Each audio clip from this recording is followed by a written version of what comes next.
최근 위드 코로나에 대한 기대로 항공업계의 주가가 무서울 정도로 상승하고 있습니다. 그동안 억눌려 있었던 여행에 대한 소비자들의 넘치는 욕구로 정말로 위드 코로나가 다가온다면 향후 몇 년 동안 여행업계와 항공업계의 초호황이 찾아올 것이라고 하는데요. 그런데 여전히 주가에 걸림돌이 되고 있는 대한항공의 인수합병 이슈, 어떻게 돌아가고 있는 걸까요? 이런 이슈들을 해결하고 주가는 또 한번 상승할 수 있을까요? 호셔PD와 함께 알아보도록 하겠습니다.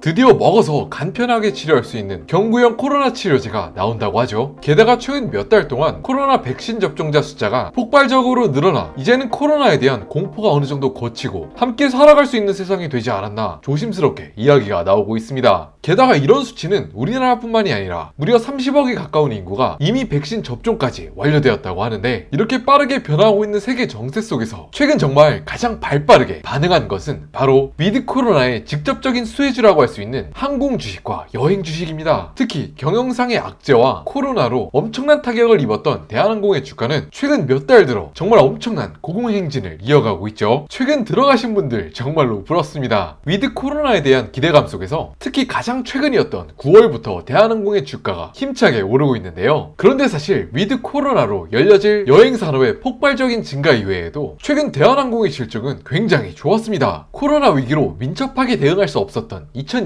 1분기만 제외하면 분기당 약 1,000억 원이 넘는 영업이익을 기록하기도 했습니다. 대한항공이 이런 크나큰 악재 속에서도 선방할 수 있었던 것은 승객들이 없어진 그 자리를 재빨리 화물 노선들로 변경해서 손실은 최대한 적게, 또한 가능한 이득은 최대한 노릴 수 있도록 위기 속에서도 최선을 다해 분투한 결과였습니다. 이러한 여건 속에서 정말 위드 코로나로 전 세계의 여행 수요까지 함께 따라와 줄 수 있다면 분기당 몇 천억 원의 영업이익을 아득하게 뛰어넘어서 주가를 앞으로도 더욱 크게 뛰어오르게 할 수 있는 성장 동력이라고 생각이 되는데요. 그런데 이런 상황적인 호재 속에서도 대한항공 주가에 걸림돌이 되는 것이 있으니 바로 대한항공과 아시아나항공의 인수합병 문제입니다. 아마 많은 분들이 의아하실 것 같습니다. 아니 벌써 1년 전에 인수합병한다고 확정된 거 아니었어? 왜 아직도 인수합병을 안 한 거야? 하고 말이죠. 인수합병이 아직도 지연되고 있는 가장 큰 이유는 아시아나항공과 대한항공이 인수합병을 하게 되면 LCC 자회사인 진에어나 에어 부산까지 포함했을 경우 국내외 노선의 무려 60%에서 70%까지 차지하는 시장 독점적인 지위를 대한항공이 지배할 수도 있다는 것을 근거로 아직 나라의 국토부와 공정거래위원회에서 허가를 내려주고 있지 않습니다. 물론 우리나라 정부가 대한항공과 아시아나항공의 인수합병을 무작정 막겠다는 방침을 세운 것은 아니라고 보여지는데요. 시장 독과점의 위험성을 효과적으로 제어할 수 있는 수단들이 결정되면 인수합병을 허용해 줄 것이라는 의견이 시장에서 나오고 있습니다. 결국 정부의 허가 문제는 아시아나항공에 딸린 수많은 임직원과 또한 계열 회사들의 원활한 경영을 위해서라도 정부가 결국엔 허가해 줄 것이라는 의견이 지배적으로 나오고 있습니다. 결국 시간 문제일 것이라는 말들이 많죠. 그런데 이런 인수합병에 또 다른 복병이 있습니다. 바로 오랜 기간 동안 문제가 되어왔던 국내 항공사들의 유독 높은 부채 비율 때문인데요. 특정 회사의 부채 비율이 높다는 뜻은 자기가 가진 것에 비해 은행에서 차입한 금액이 워낙 높다는 뜻이기 때문에 자칫해서 경영 실적이 악화될 경우에 다른 회사들보다 훨씬 더 은행 빚을 갚지 못해서 도산하게 될 확률이 높다는 뜻으로 여겨지기도 합니다. 우리나라의 대한항공과 아시아나항공이 부채 비율이 높은 항공업계라고 하더라도 굉장히 높은 부채 비율을 유지해왔기 때문에 많은 사람들의 주의를 끌곤 했는데요. 그런데 사실 대한항공의 경우에는 최근 분기 들어서 연이어 벌어들이고 있는 수천억 원대의 영업이익과 작년과 올해에 걸쳐서 진행된 유상증자를 통해서 부채 비율이 작년 약 600%에서 올해 약 300%대 정도로 정말 확실히 줄어든 것을 확인할 수 있습니다. 그런데 문제는 아시아나항공 이야기인데요. 원래부터가 자본 규모가 대한항공보다도 적은 상황이었는데 오히려 부채는 더 많은 그런 위태로운 상황이었죠. 그런데 이런 상황 속에서도 대한항공과 다르게 아시아나항공의 경우에는 상황이 오히려 계속해서 나빠지고 있어서 올해 기준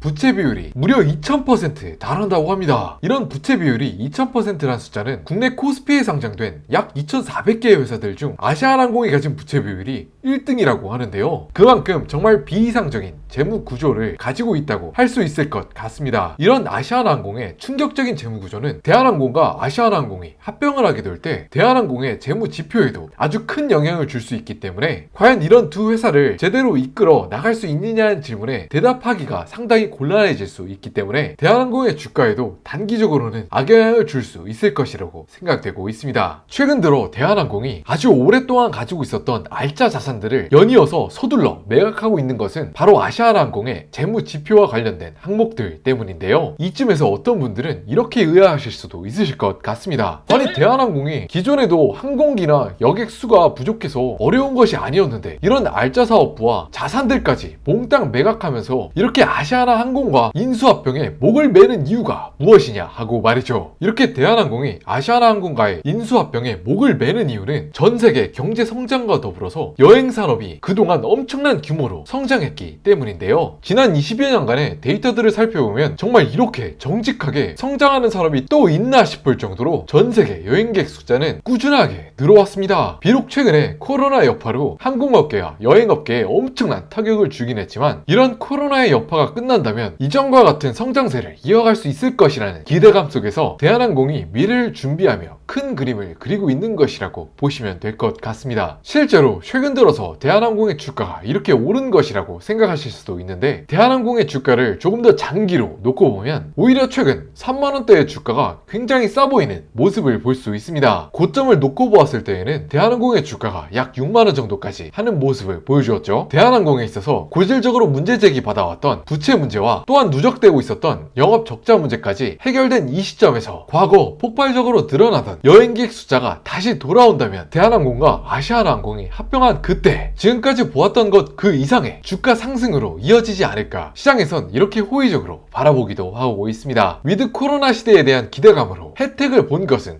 항공업계뿐만이 아니죠. 바로 여행 상품을 묶어서 판매하는 하나투어와 모두투어와 같은 여행사의 주가들도 최근 몇 달 들어서 부쩍 뛰는 모양새를 취하고 있습니다. 지난 1년 반 동안 여행사의 경우에는 매출이 몇십 % 정도 감소한 것이 아니라 그냥 빵원이라는 제로에 가까운 그런 충격적인 수치를 기록했는데 그런 여파로 여행업계는 무려 4천여 곳이 문을 닫았었다고 합니다. 그런데 여행업계 1위를 달리고 있었던 하나투어의 경우에는 이런 어려운 시간들을 뚫고 잘 버텨서 가장 최근엔 주가 상승까지 이루어내고 있는데요. 사실 하나투어가 이렇게 버틸 수 있었던 것에는 지금은 해프닝으로 마무리되는 듯 하지만 어쩌면 대형 사고로 이어질 수도 있었던 엄청난 사건이 있었기 때문인데요. 그것은 바로 우리나라에서 약 2위를 달리고 있는 IMM 사모펀드가 코로나가 본격적으로 불거지기 바로 몇 달 전이었던 2019년 12월 말 코로나가 불과 몇 달 후에 엄청난 글로벌 문제가 될 것이라는 것을 예상하지 못한 채 천문학적 규모인 몇천억 원대의 투자를 집행했기 때문이죠. 이런 투자 결정을 불과 3달만 늦게 했어도 아마 정말로 많은 것이 달라졌을 텐데 사실 이런 국내 사모펀드 IMM과 같은 경우에는 기존의 투자 실적이 20%가 훌쩍 넘는 그런 엄청난 성적을 보여주었기 때문에 무려 국민연금도 이런 하나투어 펀드 투자에 출자되었다고 합니다. 정말 넓게 보자면 어쩌면 우리 모두의 돈이 하나투어에 투자된 것이라고 볼 수도 있겠네요. 그 당시로서는 사모펀드 입장에서는 뼈저린 실패라고 느껴질 수도 있겠지만 하나투어 입장에선 그런 사모펀드에 무려 1,000억 원대의 투자가 이런 어려운 순간을 버틸 수 있는 아주 든든한 구원투수가 되어주었습니다. 현금성 자산이 크게 늘어났기 때문에 매출이 전혀 찍히지 않는 여행업계의 정말 악몽과 같은 그 순간에서도 회사는 존립할 수 있었죠. 최근 국내에 여행에 대한 억눌린 수요가 정말 넘치는 것을 제주도 여행을 통해서 알 수 있었는데 광복절 연휴, 개천절 연휴, 한글날 연휴 연이어서 제주도를 방문한 관광객 수가 역대급을 갱신하고 있다고 합니다. 그런 폭발적인 수요에 맞춰서 항공기 가격, 호텔 가격이 고공행진을 하고 있는 이 와중에서도 여행객들은 아랑곳 않고 줄지어 방문하고 있다고 하는데요. 이런 여행에 대한 엄청난 수요 욕구를 놓고 보았을 때 하나투어나 모두투어와 같은 여행사가 위드 코로나로 정상화될 수 있다면 향후 몇 년 동안 정말 역대급 실적을 기록할 수도 있을 것이라는 시장의 평가가 지배적으로 다가오고 있습니다. 그런 영향 속에서 하나투어의 주가도 역사상 최고점을 향해서 성큼성큼 다가가고 있는데요. 이러한 하나투어의 주가는 국내 사모펀드가 투자하기 직전 코로나 전 상황과 비교해도 오히려 더 높은 주가의 수준을 회복했다고 합니다. 사실 보호 예수 기간도 끝났었기 때문에 언제라도 하나투어의 주가를 뺄 수도 있었던 상황인데 그런 상황 속에서 빼지 않고 존버에 성공한 IMM, 결국 그런 상황 속에서 투자에 또 한 번 성공한 국내 사모펀드였는데요. 그런 사모펀드를 잘 살피고 투자한 국민연금까지 보는 안목이 정말로 대단한 듯 합니다. 그런데 이런 여행사 업계가 꼭 좋은 미래만을 가지는 것은 아닌데요. 그동안 하나투어가 승승장구할 수 있었던 이런 패키지 여행이 앞으로는 자유여행에 밀려서 힘을 쓸 수 없지 않을까 하는 의구심도 제기되고 있습니다. 이런 자유여행을 취향 저격하는 수많은 국내 스타트업들이 그 자리를 대신하고자 노력하고 있기 때문이죠. 오늘은 위드 코로나로 또다시 큰 희망이 걸어지고 있는 여행산업과 항공산업에 대해서 알아보았는데요. 사실 이 두 산업과 같은 경우에는 정부 당국의 규제나 주변 상황에 굉장히 의존적인 산업일 수 있기 때문에 새로운 이슈들이 계속해서 생겨나고 있습니다. 우측 하단에 구독하기 버튼을 누르시면 앞으로도 이와 관련한 재밌고 유익한 영상들로 찾아뵐 수 있도록 하겠습니다. 오늘도 시청해주셔서 감사드립니다.